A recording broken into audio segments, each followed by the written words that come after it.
Relief is on the way for thousands of our men and women on board the USS Abraham Lincoln in the Persian Gulf. The Navy is sending the USS George Washington to swap out the USS Lincoln amid reports of shortages of food and supplies and a mental health crisis on board. This ship has been deployed for 250 days, including to support the Iran war. As CNN has confirmed, at least one sailor went overboard this month. That sailor was rescued and was not hurt. Earlier this week, Stars and Stripes and the Navy Times reported other sailors tried to jump overboard but were stopped.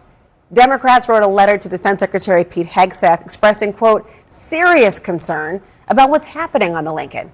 Hegseth acknowledges that there are issues, but he says the problems have been, quote, misrepresented. Listen, we make sure at every ship, every crew, every captain has everything we can provide them at every single moment. Some deployments are longer than others, and I have more respect and gratitude for those sailors than anybody. I want to bring in CNN senior political commentator, former Congressman and Air Force veteran, Adam Kinzinger. Congressman, I mean, how could this happen, and what happens next? So this happens because we are in a war that was never expected to last this long, that has turned into, from kinetic action, into a naval blockade. I mean, I guarantee you at the beginning of this, there was never an expectation that we would be here in August having basically a never-ending naval blockade. And so there wasn't relief necessarily planned. It seems like, I don't know if the relief that's coming now was because of this pressure or if it was naturally coming, but 250 days is a long time. And I think the tough thing about it is, it's not like this is a victory on the other end of this, right? We're sitting here in kind of this undefined situation. Clearly, we've used a lot of our interceptors, our high-quality missiles, and we don't see a win coming. And so I can tell you, as a guy that's been deployed, and my deployments were like 3 months. I was an Air Force pilot, like very, very short deployments.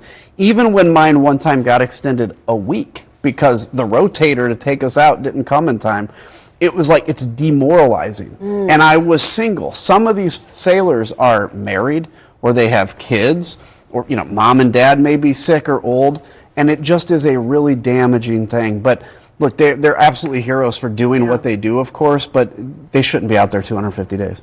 You know, the way you describe it, I spoke to Congressman Seth Moulton just last night, who emphasized the military can do extraordinary things, and they can. But morale has got to be impacted by the never-ending nature of this. And although the president is the commander-in-chief, do you expect this to impact if they don't have buy-in or know why they're fighting? Yeah, that's extremely important. I mean, I can tell you again, when I was deployed, we knew what the mission was. People may agree or disagree with the Iraq war when I was there, but we knew what the mission was. We were going after Al-Qaeda in Iraq. We saw results of that. I don't think the mission's been defined, and the commander-in-chief not only hasn't defined the mission, we've supposedly already won this. How many times? You know, we've already won 50 times so far, and then he claims that the strait is open. So they do watch the news. They do care. When we're doing this mission, we care about what the implications are, and all of that has an impact. But still, the bottom line is, imagine being away from 250 days, and again, it's not even the losing of the it's the fact that it keeps getting extended. That's when the real kind of some have not touched shore in that. Right. There's no port trips, there's no stop, there's no break in any of this, and there's the rationing. You heard around her reported rationing of supplies and otherwise. A lot of people are very young as well. I mean, Hegseth said that this was misrepresented. I mean, how does that mean to sailors who are looking left to right and saying what kind of misrepresented? It doesn't matter well, and this is the problem. So this administration is so good at downplaying failures of this war that they think that admitting that it should be out there too long as a failure, they're downplaying it and saying it's misrepresented. So if you're a sailor, you're like, they're not paying attention to our concerns, or they don't care about our concerns, or they're more eager to protect the presidency and go west than anything else. I mean, they are with 5,000 of their closest friends on something the size of a couple of football fields without even having a phone call.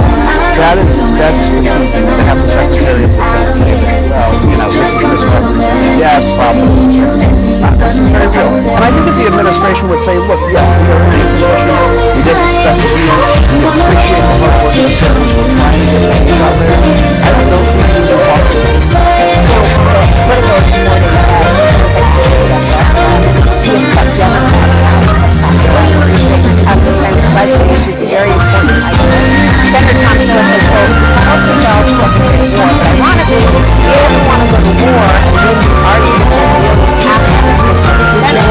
We got it. What was the reason not to talking about Democrats who are asking questions about their own powerful purse? I mean, the only thing I can imagine is because you were you've never served in politics and you think everything is a right? And when it comes, this is what I loved about Congress when I was in the is people's bipartisan. We literally had politics. I was very critical of Barack Obama as president. I used to say a negative word about him when I was in a different country because we had to show this unified front. That's just changed under this administration. And it's insane politics to not brief Democrats because you are going to need Democratic votes if you want to get this done. The only thing I can figure is either he doesn't know how politics works, they don't want to get it done, or it's going to make Donald Trump mad if he talks about it.